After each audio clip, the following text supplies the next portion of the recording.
Hola, les habla Marco Reyes. El día de hoy vamos a estudiar las leyes de Newton.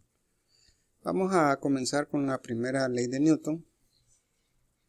Si tenemos un objeto sobre el cual actúan varias fuerzas, recordemos que las fuerzas son vectores. Si al sumar todas estas fuerzas la suma es igual a 0, pueden pasar dos cosas. Uno, el cuerpo permanece en reposo.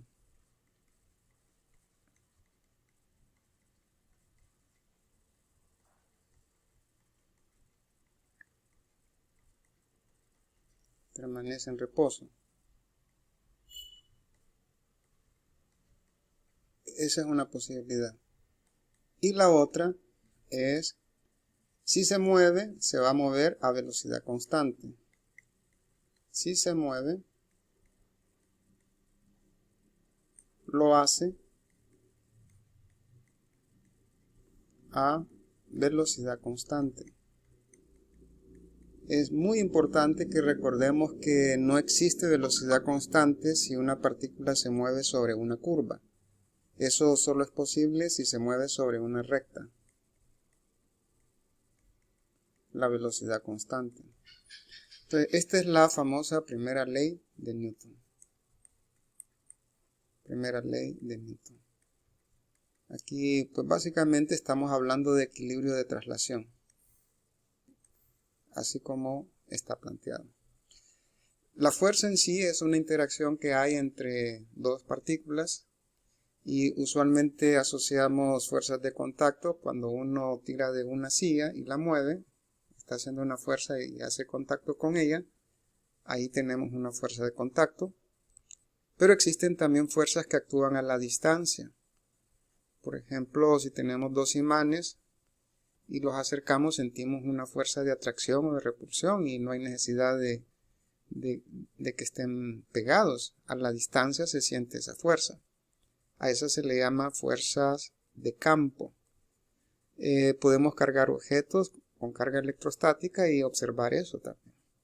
Las fuerzas gravitacionales también son fuerzas que actúan a la distancia. Entonces son muy importantes ese tipo de fuerzas. ¿Qué pasa si la suma de todas estas fuerzas no es igual a 0? Pues lo que va a ocurrir es que esa suma de fuerzas va a ser igual a la masa que tiene el objeto por la aceleración. Eso es lo que va a suceder. O sea, el objeto se va a acelerar. Y esa aceleración va a depender de la masa, por supuesto.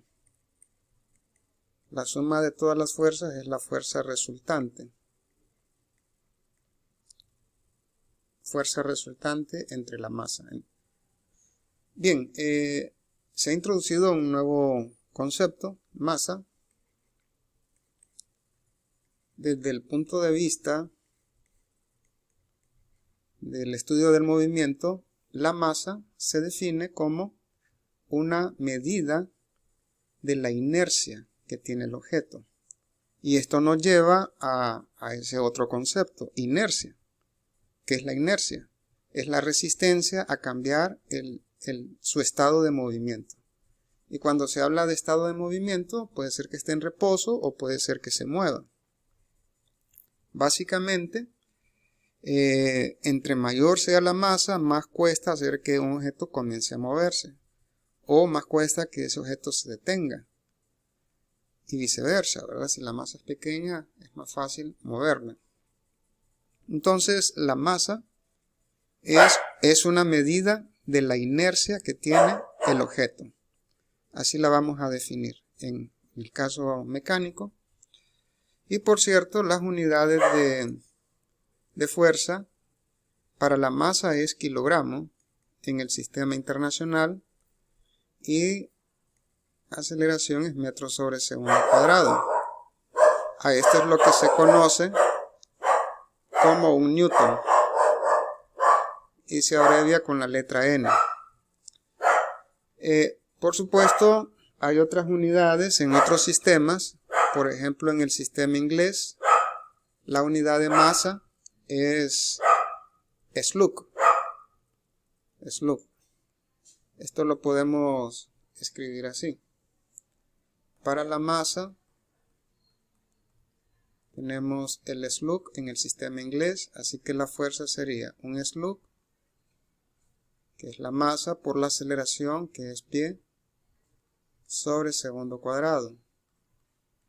Esto es lo que se conoce como una libra. Otro sistema es el CGS. Tenemos 1 gramo por 1 centímetro entre segundo cuadrado. A esto se le llama una dina. No es muy usada esta unidad, pero existe. Bien, una fuerza que algunas veces se confunde con masa es el peso. El peso es una fuerza. Se denota con la letra W de su abreviatura en inglés. Masa por aceleración, la aceleración de la gravedad. Aquí es en magnitud, por supuesto. Sabemos que la aceleración de la gravedad va directamente hacia el centro de la Tierra, aproximadamente. Entonces, esto también se puede escribir como vector. Así. Miren que el peso depende del valor de G. En cambio, la masa es independiente del lugar donde estemos. De hecho, en diferentes puntos de la Tierra, el valor de la gravedad cambia de un punto a otro. Poco, pero cambia. Y cambia bastante si nos vamos fuera de la Tierra. Por ejemplo, en la Luna la gravedad es mucho menor. Pesamos mucho menos en la Luna que en la Tierra. Pero tenemos la misma masa. Eso sí. Bien, la tercera ley de Newton.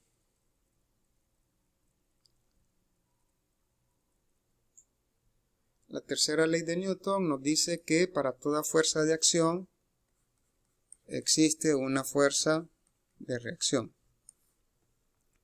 Algo muy importante es que esta fuerza de acción y de reacción actúan en objetos diferentes. Si tenemos una pelota y le pegamos con el pie, digamos que este es el pie, entonces el pie hace una fuerza sobre la pelota. Y la pelota hace una fuerza sobre el pie también. Con la misma fuerza que le pegamos a la pelota, con esa misma fuerza la pelota le pega al pie.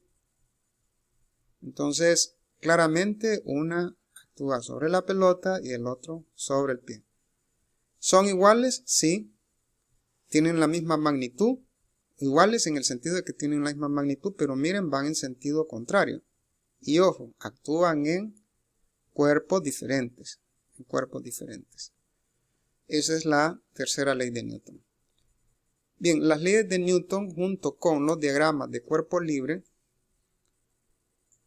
nos dan las herramientas que necesitamos para analizar la dinámica de los objetos. Los diagramas de cuerpo libre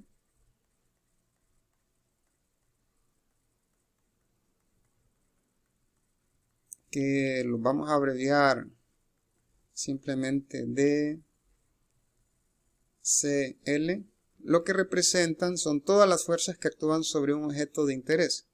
Tomamos ese objeto, lo aislamos y debemos de visualizar todas las fuerzas que actúan sobre él. Y luego eso lo plasmamos en un diagrama. Veamos algunos casos típicos.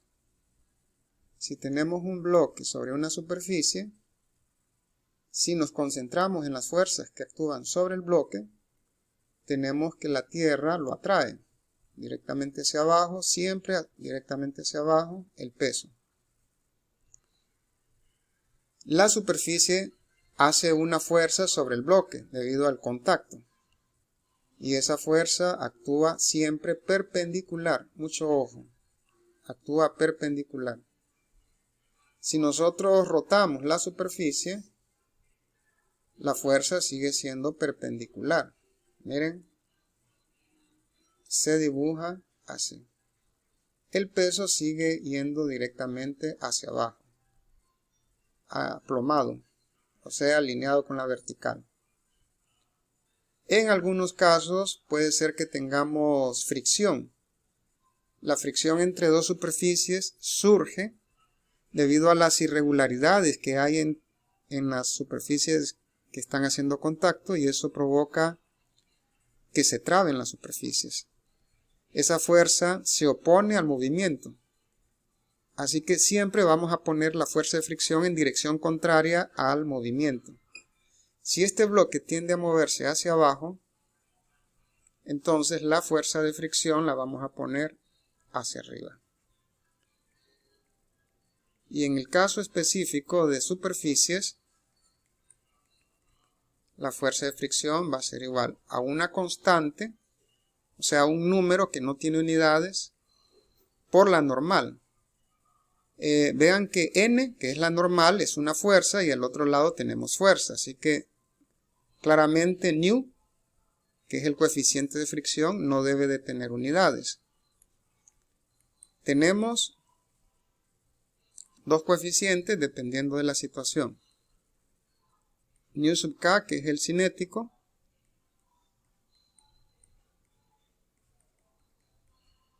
y nu sub s, que es el estático. Veamos cuándo se usa cada uno de ellos. Cinético viene de kinetic, de movimiento. Con este no hay ninguna confusión. El cinético siempre se va a utilizar cuando el objeto se esté moviendo en la dirección en la que estén las fuerzas. Por ejemplo, aquí este se está moviendo sobre la superficie y la fricción está sobre esa superficie. Entonces el cinético se usa cuando haya movimiento. Con el estático hay que tener un poquito más de cuidado. Veamos cuándo es que se va a usar el estático.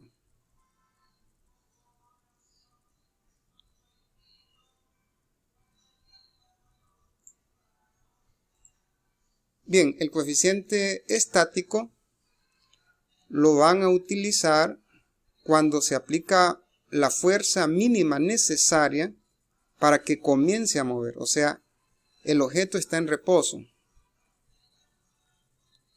Está en reposo. Aplicamos una fuerza F y esta fuerza F va a ser igual a la fuerza de fricción máxima cuando el bloque comienza a moverse. Justo cuando comienza a moverse, cuando aplicamos la fuerza mínima necesaria para que comience a mover, entonces tenemos que la fuerza de fricción máxima va a ser igual al coeficiente estático por la normal. Entonces, ¿cuándo se va a usar el estático? Solamente cuando el objeto está en reposo y aplicamos una fuerza y esa fuerza es lo suficiente para que comience a moverse. Esa fuerza mínima necesaria para que comience a moverse. En ese caso es que se usa el estático, solo en ese caso. ¿Qué pasa si aplicamos una fuerza F y no se mueve el objeto? Bueno, hay una fuerza de fricción, no se mueve. Pero en este caso, como no se movió el bloque, la fuerza de fricción simplemente va a ser igual a F, pero no usan el coeficiente estático, ¿de acuerdo? No se utiliza el coeficiente estático. Solo se usa el estático cuando comienza a moverse.